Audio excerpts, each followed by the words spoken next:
¿cuál es el estado actual de los derechos fundamentales? La pregunta es muy interesante y se ha generalizado casi de una manera didáctica que los derechos fundamentales han pasado por 3 etapas. La primera, reconocimiento; la segunda, la de la protección, y que actualmente vivimos una tercera etapa que es la búsqueda de su eficacia, lo cual es cierto, pero que faltaría complementar, porque daría la impresión de que se trata de 3 etapas preclusivas, que terminado el reconocimiento viene la protección y terminada la protección viene la eficacia, y no es así.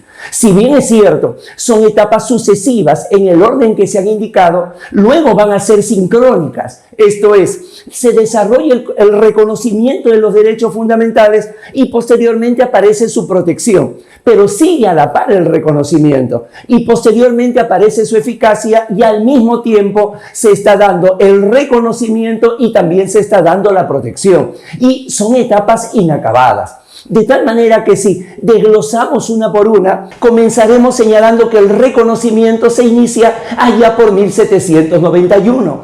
Claro está que la Constitución norteamericana de 1787 inicialmente no reconocía ningún derecho, pero en 1791 se da la primera Constitución francesa que establece el reconocimiento expreso de derechos fundamentales y las 10 primeras enmiendas a la Constitución norteamericana que también reconoce derechos de manera expresa.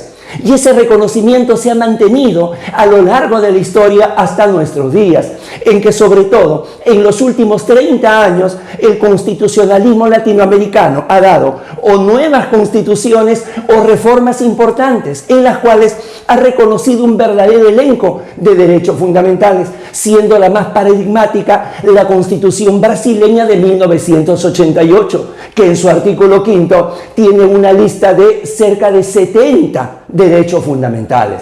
Sin embargo, sigue siendo una etapa todavía en proceso, porque se necesita la positivización, se requiere que esté expresamente en la norma. Muchas veces lo reconoce la jurisprudencia, pero no llega al conocimiento de todos. Y entonces al derecho a la verdad, al derecho al olvido digital, hay que añadir otros. Muchas veces se ha prohibido el rótulo a los investigados, esos rótulos que producen estigmatizaciones y sin embargo se siguen realizando. O cuando se detiene personas, se le coloca el cartel de detenidos, desconociendo su derecho a la presunción de inocencia. Todavía está en proceso.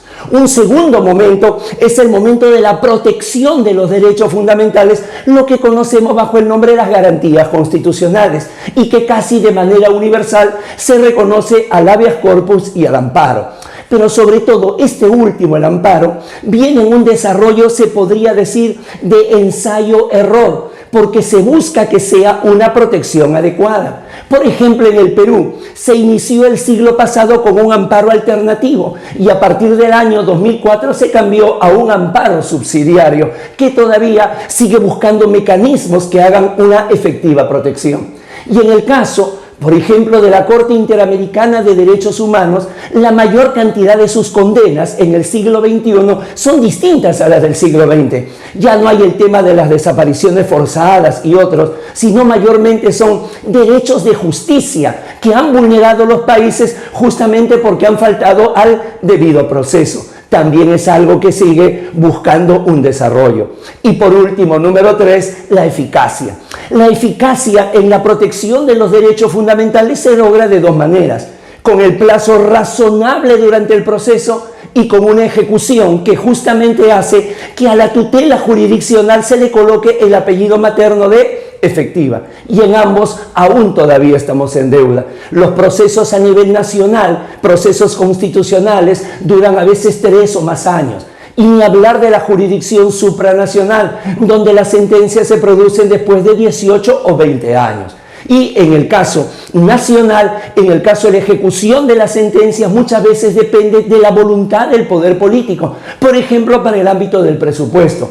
Y todavía se discute si es que los órganos jurisdiccionales pueden arrogarse la ejecución de las sentencias, como es, por ejemplo, la declaración del estado de cosas inconstitucional en que los órganos jurisdiccionales desarrollan políticas públicas. Ahora sí, con todo este panorama, creo que podemos dar una respuesta resumida a la pregunta. ¿Cuál es el estado actual de los derechos fundamentales? En la parte referida al reconocimiento es algo que se ha dado en gran medida, pero que todavía está en proceso, todavía se necesita de una mayor positivización.